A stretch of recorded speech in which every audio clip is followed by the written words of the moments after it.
All right, Mr. Ahmed here for 2.6, still working on proofs.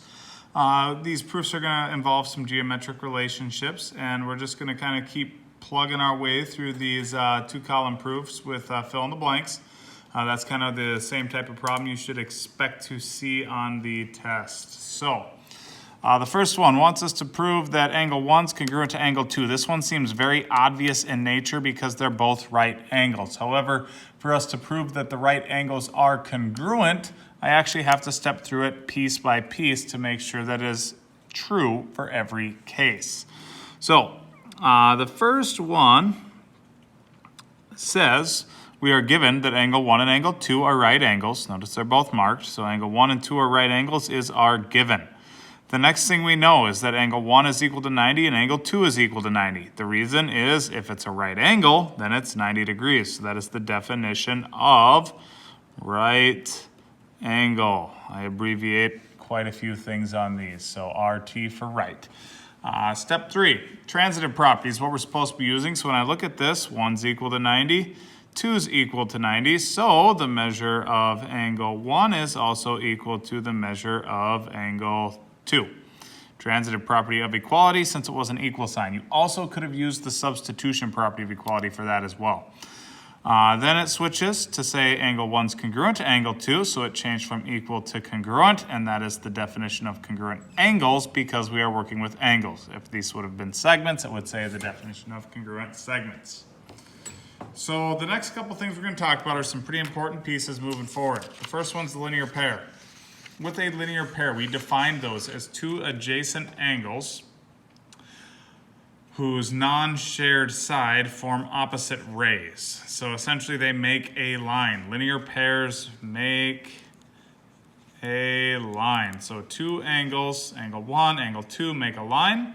Since they make a line, they are supplementary and they add up to 180. So we can either say that a linear pair is supplementary, or we could say that that linear pair, 1 plus 2 in this case, angle 1 plus angle 2 is equal to 180. Either option is acceptable. And finally, the vertical angles one. This is where we prove vertical angles are congruent. We've been talking about it for a little while. Keep in mind, vertical angles are across from one another. They make the X. Any pair of vertical angles is always congruent. So in this case, angle 1's congruent to angle 3. They make the X, and angle 2, putting 2 tick marks, is congruent to angle 4. 2 tick marks for those. So angle 2 is congruent to 4, and angle 1's congruent to angle 3. So vertical angles are congruent. So a couple problems here. Looking at the diagram. This is where you just have to look at the diagram and be like, well, what do I see? Well, these two angles are across from each other. They make an X, therefore they're vertical angles. So these two are congruent.